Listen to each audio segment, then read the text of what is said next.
નેતા રાજુ કરપડાએ કર્યા છે કેસરિયા। પૂર્વ આપ નેતા ભાજપમાં જોડાઈ ગયા છે। ગાંધીનગર કમલમ ખાતે ભાજપમાં જોડાયા છે। સુરેન્દ્રનગર જિલ્લાના ખેડૂત નેતા છે રાજુ કરપડા। ભાજપ આગેવાનોની હાજરીમાં ભાજપનો કેસરિયો ધારણ કર્યો છે। તો ભાજપમાં જોડાયા બાદ રાજુ કરપડાનું નિવેદન। આમ તો 2017-18 માં ખેડૂત સંગઠનમાં ચલાવતો, ત્યારબાદ 2021 માં એક પક્ષમાં જોડાયો। ચોક્કસ પક્ષમાં ખેડૂત અવાજ બુલંદ બનાવવા નીકળ્યા। જ્યારે જ્યારે કુદરતી આફત આવી ત્યારે અવાજ બનવાનો પ્રયાસ કર્યો। ખેડૂતોનું હિત માટે સરકાર સામે વિરોધ કરીને હિત નહીં થાય, પરંતુ સરકાર સામે વિરોધ પ્રદર્શન કરીને હિત નહીં થાય। વિરોધ કરીને ચહેરો ચમકે। ખેડૂતોના હિત માટે હું ભાજપમાં જોડાયો છું। ખેડૂતોની સ્થિતિ સારી નથી। હું જ્યારે જેલમાં હતો ત્યારે રાહત પેકેજ આપ્યું, એટલે ખેડૂતોની સ્થિતિ સારી છે। आवड़ी मोटो समाज है, सरकार खेडूतो माटे चिंतित है। आवनार समय में 100% परिणाम मळशे। नहीं करे तो अरे न करवानो मुद्दो ज क्या आवे छे। कोई पण राजकीय पार्टी हशे एने खेडूतोना मत जोईए छे। હું ચોક્કસથી માનું છું ભારતીય જનતા પાર્ટી ખેડૂત માટે ચિંતિત છે ને એટલા માટે 10,000 કરોડ રૂપિયાનું રાહત પેકેજની જાહેરાત કરી। નાયબ મુખ્યમંત્રી સાથે કરપડાની મુલાકાત। રાજુ કરપડા અને હર્ષ સંઘવીની મુલાકાત। ગાંધીનગર સર્કિટ હાઉસ ખાતે મુલાકાત। ભાજપમાં જોડાયા બાદ કરપડાની મુલાકાત। 2 મિનિટ સુધી શુભેચ્છા મુલાકાત કરી। સામાજિક આગેવાનોને પાઠવી શુભેચ્છા।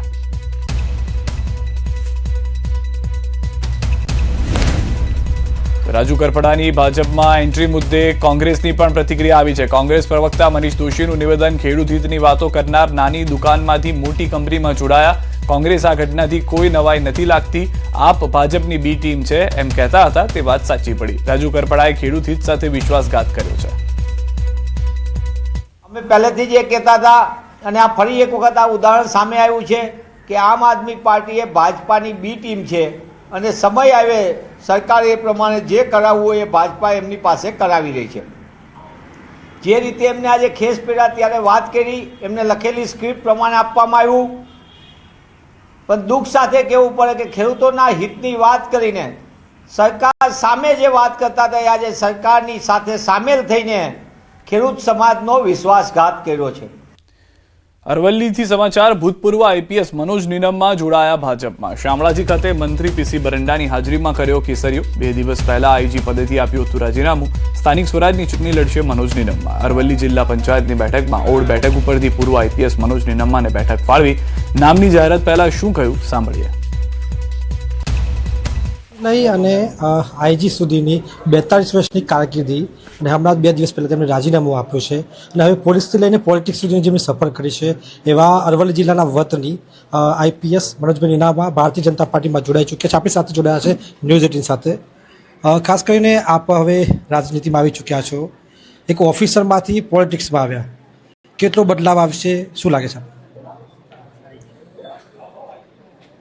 આમાં શાસન અને પ્રશાસન અને અધિકારી અને પદાધિકારી ભેદરેખા બહુ નાજુક છે।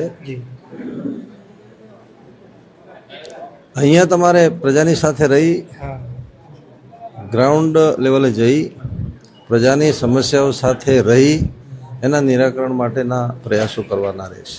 ભૂતપૂર્વ આઈપીએસ અધિકારી થઈ ગયા છીએ અને ભાજપમાં પ્રવેશ લીધો છે ત્યારે પાર્ટીના સિદ્ધાંતો, પાર્ટીના નિયમો, પાર્ટીની વિચારસરણી આ બધું ધ્યાને રાખીને તમે નાનામાં નાના માણસ સુધી ફિલ્ડમાં ક્યાં સુધી પહોંચી શકો છો એ ખૂબ જ મહત્વનું છે। ઇલેક્શનનો જે માહોલ છે અત્યારે અને ઇલેક્શન કોણ લડશે કોણ।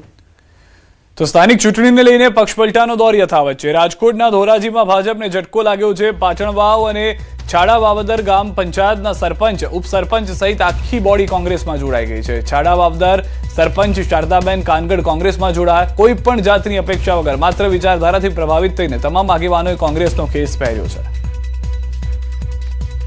પાટણવાવ ગ્રામ પંચાયતના સરપંચ અને આખી ગ્રામ પંચાયતની બોડી તથા છાડવા વદર ગામના સરપંચ, ઉપસરપંચ અને આખી બોડી ભારતીય જનતા પાર્ટી છોડી અને કોંગ્રેસ પાર્ટીની અંદર જોડાણ્યા છે। કોંગ્રેસ પાર્ટીના ખેસ પહેર્યા છે। ગીર સોમનાથ કોંગ્રેસમાં ગાબડું પડ્યું છે। ઉનાના રામેશ્વર ગામે અનેક અગ્રણીઓ કોંગ્રેસ છોડી ભાજપમાં જોડાઈ ગયા છે। ઉનાના ધારાસભ્ય કેસી રાઠોડે તમામ કાર્યકરોને ભાજપનો ખેસ પહેરાવ્યો। સ્થાનિક સ્વરાજ્યની ચૂંટણી સમયે અગ્રણીઓ ભાજપમાં જોડાતા કોંગ્રેસને નુકસાન। મોરબી મહાનગરપાલિકાની ચૂંટણી માટે કોંગ્રેસે યાદી જાહેર કરી છે. કોંગ્રેસના ઉમેદવારોની વાત કરીએ તો ward number 1 Kailashben Sakabhai Verana, ward number 1 Dineshbhai Kalabhai Shesiya, ward number 2 Jumabhai Sumera, ward number 3 doctor Pravinkumar Mansukhbhai Vaghasiya, ward number 5 Pushparajsinh Balvantsinh Jadeja, ward number 5 Amitbhai Manubhai Bhojviya, 5 ની અંદર જ વિજયાબેન અમરીશભાઈ મકવાણા છે, તો 6 નંબરની અંદર વોર્ડમાં દમયંતીબેન નિરંજની છે. ત્યારબાદ વોર્ડ નંબર 7 ટાંક હિરલબેન તેજસભાઈ, વોર્ડ નંબર 8 મીનાક્ષીબેન મનહરભાઈ પટેલ, 8 ની અંદર જ હાજીભાઈ અકબરભાઈ કોરડિયા, 8 ની અંદર બલવંતભાઈ ચતુરભાઈ ધુમલિયાનો પણ સમાવેશ થાય છે.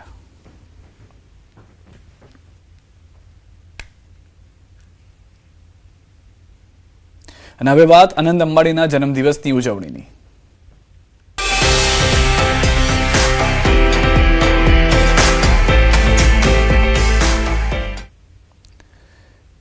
શક્તિપીઠ અંબાજી મંદિર ટ્રસ્ટમાં અંબાણી પરિવાર દ્વારા 5 કરોડનું અનુદાન કરાયું છે. રિલાયન્સ ઇન્ડસ્ટ્રીઝ લિમિટેડના એક્ઝિક્યુટિવ ડાયરેક્ટર આનંદ અંબાણીના જન્મદિવસ નિમિત્તે શક્તિપીઠ અંબાજી મંદિર ટ્રસ્ટમાં દાનની જાહેરાત કરવામાં આવી છે, જેમાં અંદાજે 13 કરોડ રૂપિયાના ખર્ચે બની રહેલા વિશાળ યાત્રી નિવાસમાં 17 રૂમ માટે 5 કરોડ રૂપિયાનું યોગદાન આપવાની જાહેરાત કરવામાં આવી. અગાઉ પણ અંબાજી મંદિર ટ્રસ્ટ દ્વારા સંચાલિત નિઃશુલ્ક ભોજનાલયમાં શ્રદ્ધાળુઓને બંને ટાઈમનું ભોજન મળી રહે તે હેતુથી અન્ય ક્ષેત્ર માટે 27.50 કરોડ રૂપિયાની તબક્કાવાર રોકડ સહાયની જાહેરાત કરવામાં આવી હતી. અંબાણી પરિવાર દ્વારા કરવામાં આવેલી આ સેવાકીય કામગીરીને અંબાજી દેવસ્થાન ટ્રસ્ટ દ્વારા હૃદયપૂર્વક આવકારવામાં આવી છે અને અનંત અંબાણીના જન્મદિવસ પ્રસંગે તેમના દીર્ઘાયુ માટે વિશેષ પ્રાર્થના પણ કરવામાં આવી છે. ઇન્ડસ્ટ્રીઝ અને શ્રી અનંતભાઈ પોતે પણ એમના સખાવતી નેચરને કારણે ખૂબ પ્રસિદ્ધ છે. આ સિવાય આજે એમના જન્મદિવસ નિમિત્તે તેઓએ એક વિશેષ જાહેરાત કરી છે કે અંબાજીમાં મંદિર ટ્રસ્ટ દ્વારા જે 13 કરોડના અંદાજિત 13 કરોડના ખર્ચે જે યાત્રીઓના રહેવા માટે એક મધ્યમ વર્ગના લોકો પણ ત્યાં રહી શકે એ પ્રકારનું એક યાત્રી નિવાસ મલ્ટીપર્પઝ બિલ્ડિંગ આપણે અંબાજી મંદિર ટ્રસ્ટ દ્વારા બનાવવાનું ચેરમેન સાહેબની આગેવાનીમાં નક્કી કરેલ છે. તો એ માટે એમને 13 કરોડના પ્રોજેક્ટમાં અમને 5 કરોડ રૂપિયાના દાનની જાહેરાત કરી છે. તો આનંદ અંબાણીના જન્મદિવસ નિમિત્તે જામનગર શહેર અને આસપાસના વિસ્તારોમાં આવેલી શાળા અને બાલ મંદિરો વિદ્યાર્થીઓને સ્વાદિષ્ટ તેમજ અવનવા ભોજન પીરસવામાં આવ્યા. રિલાયન્સ દ્વારા અન્ન સેવા અંતર્ગત જામનગરની ભાગોળે આવેલ શિશુ મંદિર ખાતે પણ વિદ્યાર્થીઓને ઢોસા અને ગુલાબજાંબુના મિષ્ટાન સાથે ભોજન કરાવવામાં આવ્યું. તો સાથે જ બાળકોને રિલાયન્સ દ્વારા ખાસ સ્ટીલની બોટલો પણ અપાઈ. આ રિટર્ન ગિફ્ટ મેળવીને બાળકો પણ ખુશખુશાલ જોવા મળ્યા. આજ રોજ રિલાયન્સ કંપનીના અનંતભાઈ અંબાણીનો આજે જન્મદિવસ છે. એમનો જે જન્મદિવસ છે એ સેવાના માધ્યમથી અન્ન સેવા એ ખાસ કરીને આજના દિવસે એમને આજના અમારા વિદ્યાલયમાં આજે 650 બાળકો છે એમને ભોજન લીધું છે. ભોજનમાં એમને મનગમતા બાળકોના ઢોસા અને સાથે જાંબુ એના લોકપ્રિય હોય છે. આજે એમનો જન્મદિવસ યાદગાર રહેશે. સાથે સાથે બાળકોને રિલાયન્સ પરિવાર દ્વારા એ રિટર્ન ગિફ્ટ તરીકે એક બોટલ જે સ્ટીલની બોટલ છે એ પણ એમને આપી છે. અને સાથે સાથે આજના જન્મદિવસે એમના 31 જેટલા શિક્ષણ કેન્દ્રો એ આનંદ અંબાણીએ દત્તક લીધા છે. આનંદ અંબાણીના જન્મદિવસ નિમિત્તે બાગેશ્વર ધામ ખાતે ભવ્ય ધાર્મિક અનુષ્ઠાનો યોજાયા. આ પ્રસંગે બાગેશ્વર સરકાર દ્વારા વિડીયો સંદેશ મારફતે શુભેચ્છાઓ પાઠવવામાં આવી અને તેમના દીર્ઘાયુષ્ય તથા સુખાકારી માટે પ્રાર્થના કરવામાં આવી.